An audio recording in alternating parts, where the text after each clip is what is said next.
ready to give up Crimea, do you think, Mr. President? Oh, I think so, yeah. Look, Crimea was 12 years ago. That was President Obama. They gave it up without a shot being fired. So don't talk to me about Crimea. Talk to Obama and Biden about Crimea. I was just wondering what Zelenskyy thought. And remember, this is Biden's war. This isn't Trump's war. I came in to try and solve a problem. And the problem is so many people are being killed.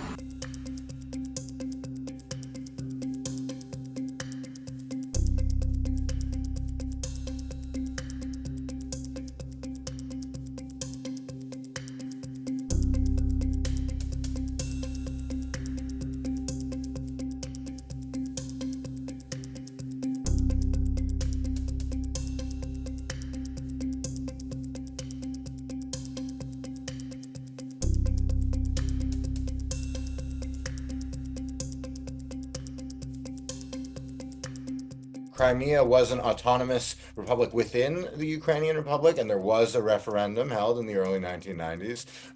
There was a series of very heavy politicking going on with a lot of Russian involvement, but ultimately the region remained part of Ukraine, and this formed a core part of the negotiations around the so-called Budapest Memorandum, in which Russia and a series of Western states, including the United States, agreed to recognize Ukraine's territorial boundaries as they were at the end of the Soviet Union, in exchange for Ukraine making certain commitments on a number of issues, but in particular on its own dismantlement of what remained of the Soviet nuclear program. Crimea sits at the northern end of the Black Sea and at the south of Ukraine. It plays a very strategic role in overseeing Black Sea maritime activity. One of the other parts of that agreement that we discussed earlier that came in the 1990s was that Russia leased the Black Sea naval base in Sevastopol on the southwestern side of Crimea, allowing it to continue to use those port facilities to project naval power through the Black Sea. Russia annexed it in 2014 after organizing a sham referendum, taking advantage of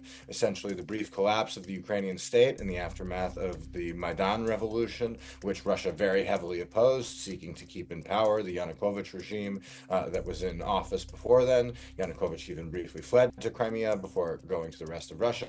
Russia used its strategy of bringing in so-called little green men. Putin denied that they were involved in the operations there and claimed that it was entirely an indigenous movement to call for unification with Russia. However, later admitted that this was entirely false, handed out medals for the operations in Crimea that have a beginning date on the 21st of February, right at the end, or the apex of the Ukrainian Revolution in 2014. And many of the leadership of that military effort then went on to play key roles in the Russian-backed insurgency and invasion of the Donbass later in 2014, and even today in the full-scale invasion of Ukraine that's been going on for just over 3 years now.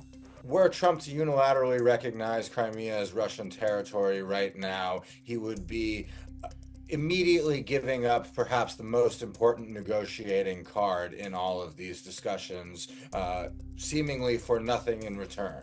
Ukraine, of course, has insisted on full restoration of its pre-2014 boundaries, but there has been a lot of acknowledgement within Ukrainian political circles, and even in the discussions that were held in 2022 about a ceasefire, that Ukraine would at least no longer press its claim against Russia for the return of Crimea and allow that to sort of remain unsettled, but also to go unchallenged. Today, for Ukraine, in potential negotiations around the future where it seeks to claw back as much of its territory as possible, there's a broad recognition that some kind of adjustment, at least on the rhetoric on Crimea, might be necessary to do that. But that is, of course, one of the most significant things that Ukraine can offer in those negotiations, whereas Putin is taking a maximalist position and demanding the annexation and incorporation into the Russian Federation of territory that his army has never even occupied.